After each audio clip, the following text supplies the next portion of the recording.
नाश्ते के समय राधिका ने अचानक घोषणा कर दी कि वो मैगी बनाएगी। सुमित्रा देवी के माथे पर बल पड़ गए। सुमित्रा देवी गरिमापूर्ण आवाज में, मैगी? नाश्ते में मैगी? ये तुम क्या कह रही हो राधिका? हमारे घर में सुबह सुबह पकवान बनते हैं, कभी गर्मा गर्म पराठे, कभी पोहे, कभी उपमा, और तुम मैगी की बात कर रही हो? राधिका रसोई के काउंटर पर खड़ी थी, मैगी के पैकेट को खोलते हुए। उसने अपनी सास की ओर देखा और हल्की मुस्कान के साथ बोली, माँ जी, कभी कभी बदलाव भी अच्छा होता है और मैगी झटपट बन जाती है। रमेश को भी पसंद है। सुमित्रा देवी अपनी कुर्सी से थोड़ी उठते हुए, पसंद है? उसे क्या पसंद है ये मैं अच्छी तरह जानती हूँ। उसे तो वो खाना पसंद है जो उसकी माँ के हाथों से बनता है। ये डिब्बाबंद खाना क्या पौष्टिक होगा? इसमें क्या स्वाद होगा जो सुबह की भूख मिटा सके? राधिका मैगी के मसाले का पैकेट खोलते हुए, माँ जी, आजकल की भागदौड़ भरी जिंदगी में थोड़ा समय बचाने में क्या बुराई है? और स्वाद की बात है तो आप खाकर देखिएगा, आपको भी अच्छा लगेगा। सुमित्रा देवी आश्चर्य से, मुझे अच्छा लगेगा? मैंने अपने जीवन में कभी ये मैगी नहीं चखी और नहीं मेरी कोई इच्छा है। हमारे जमाने में तो घर के बने नाश्ते का ही चलन था। ये सब तुम्हारे शहर का फैशन है जो हमारे घर में घुस रहा है। रमेश तभी कमरे में दाखिल हुआ। अपनी पत्नी और माँ के बीच चल रही बातचीत को सुनकर थोड़ा असहज हो गया। रमेश हंसते हुए, अरे माँ, क्या हो रहा है? सुबह सुबह युद्ध की तैयारी? सुमित्रा देवी अपने बेटे को देखते हुए, युद्ध नहीं रमेश, मैं तो बस अपनी बहू को हमारे घर की परंपराओं से अवगत करा रही हूँ। और ये देखो, ये नाश्ते में मैगी बनाना चाहती है। रमेश राधिका की ओर देखते हुए, हाँ तो क्या हुआ माँ, कभी कभी मैगी खाने में क्या दिक्कत है? मुझे तो पसंद है। सुमित्रा देवी आश्चर्य और हल्के गुस्से से, तुम्हें पसंद है? तुम्हें तो सब पसंद है जो ये बनाती है। क्या तुम्हें याद है पिछली बार जब मैंने तुम्हारे लिए बेसन के लड्डू बनाए थे तो तुमने कितने चाव से खाए थे? और आज ये मैगी। माँ जी, आपके हाथ के बने लड्डू तो लाजवाब होते हैं, उनकी तो कोई तुलना ही नहीं है। लेकिन हर दिन एक जैसा नाश्ता भी तो थोड़ा उबाऊ हो जाता है। उबाऊ? तुम्हें सब कुछ उबाऊ लगता है। सुबह उठकर पूजा करना उबाऊ लगता है, घर के कामों में हाथ बटाना उबाऊ लगता है, और अब घर का बना नाश्ता भी उबाऊ लगने लगा? माँ जी, ऐसा नहीं है। मैं पूजा भी करती हूँ और घर के कामों में भी अपनी तरफ से पूरी मदद करती हूँ। बस कभी कभी थोड़ा बदलाव चाहती हूँ। सुमित्रा देवी व्यंग्य से, बदलाव? तुम्हें कैसा बदलाव चाहिए? क्या तुम चाहती हो कि मैं सुबह उठकर तुम्हारे लिए पिज्जा बनाऊं? राधिका हल्की हंसी के साथ, नहीं माँ जी, बस कभी कभी मैगी। सुमित्रा देवी लंबी सांस लेते हुए, ठीक है, बना लो अपनी मैगी, लेकिन ये याद रखना, ये हमारे घर का नाश्ता नहीं है। ये तो बस एक समझौता है तुम्हारी इच्छा का सम्मान करने के लिए।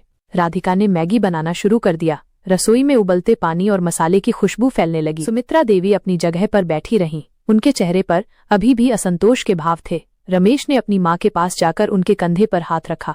रमेश धीरे से, माँ, राधिका बुरी नहीं है, वो बस थोड़ी अलग है, और उसकी मैगी भी इतनी बुरी नहीं होती। सुमित्रा देवी अपने बेटे को देखते हुए, अलग? हाँ, बहुत अलग। मेरे घर में तो मेरी सास कभी अपनी मर्जी नहीं चला पाई, और ये देखो आते ही अपनी मनमानी कर रही है। माँ, जमाना बदल गया है, अब सास बहू दोस्त की तरह रहती हैं। मेरी बहू मेरी दोस्त बनेगी? ये तो कलयुगी ही है। कुछ देर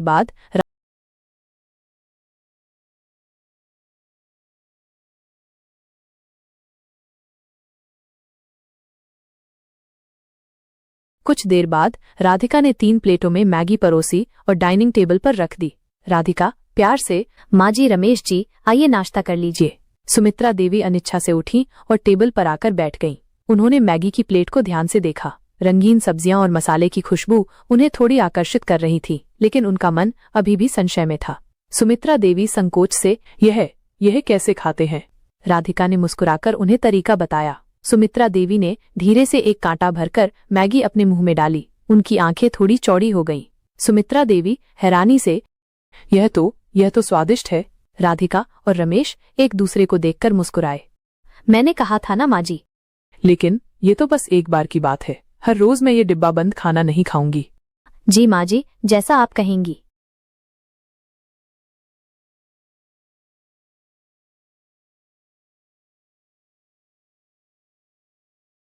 नहीं अपना रही है। एक दोपहर सुमित्रा देवी अपनी पुरानी सहेली कमला से बात कर रही थीं।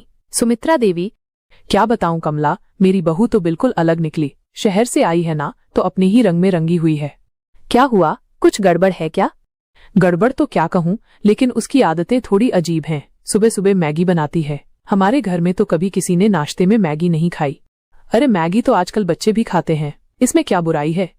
बुराई यह है कि उसे हमारी परंपराओं का कोई ख्याल नहीं है। उसे लगता है कि सब कुछ झटपट हो जाना चाहिए। रसोई में घंटों खड़े होकर पकवान बनाना उसे पसंद नहीं।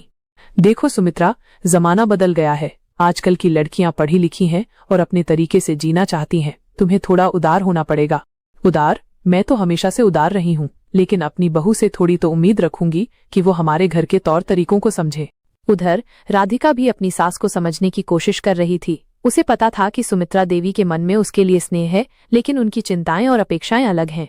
एक शाम जब राधिका रसोई में काम कर रही थी, सुमित्रा देवी वहां आईं। सुमित्रा देवी, राधिका, क्या बना रही हो? माँ जी, मैं आपके लिए गाजर का हलवा बना रही हूँ। रमेश कह रहे थे कि आपको बहुत पसंद है। तुम्हें कैसे पता? रमेश ने बताया था, और मुझे भी अच्छा लगता है जब आप खुश होती हैं। सुमित्रा देवी कुछ देर चुप रहीं, फिर धीरे से बोली, तुम्हारे हाथ में जादू है बहू। जो भी बनाती हो स्वादिष्ट होता है। यह तो आपका प्यार है। एक रविवार की सुबह जब पूरा परिवार साथ बैठा था, सुमित्रा देवी ने फिर से मैगी का मुद्दा छेड़ दिया। आज नाश्ते में क्या बनेगा? आप बताइए माँ जी, आपकी जो इच्छा हो। मेरी इच्छा तो हमेशा से घर का बना खाना खाने की होती है, लेकिन आजकल तो इस घर में मैगी का ही बोलबाला है। रमेश ने अपनी माँ की ओर देखा। उसकी आंखों में थोड़ी नाराजगी थी। रमेश, माँ, आप हर बात को क्यों खींचती हैं? राधिका इतनी मेहनत करती है, आपके लिए सब कुछ बनाती है, फिर भी आप।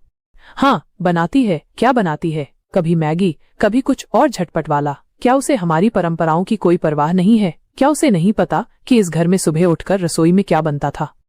माँ जी, मुझे सब पता है। मैंने इस घर में आने के बाद हर रीति रिवाज को सीखने और अपनाने की कोशिश की है, लेकिन इसका मतलब ये नहीं है कि मैं अपनी पसंद और सुविधा के अनुसार कुछ भी नहीं कर सकती। तुम्हारी पसंद के आगे हमारी परंपराएं क्या मायने रखती हैं? तुम्हें क्या लगता है ये घर सिर्फ तुम्हारा है? ये मेरा घर है और यहाँ मेरे नियम चलेंगे। ये आपका घर है माँ जी, और मैं हमेशा इसका सम्मान करूंगी, लेकिन मैं भी इस घर का हिस्सा हूँ और मेरी भी कुछ इच्छाएं और जरूरतें हैं। माहौल तनावपूर्ण हो गया। रमेश ने बीच बचाव करने की कोशिश की, लेकिन दोनों अपनी अपनी बातों पर अड़ी रहीं। रमेश, प्लीज माँ, प्लीज राधिका, झगड़ा मत करो।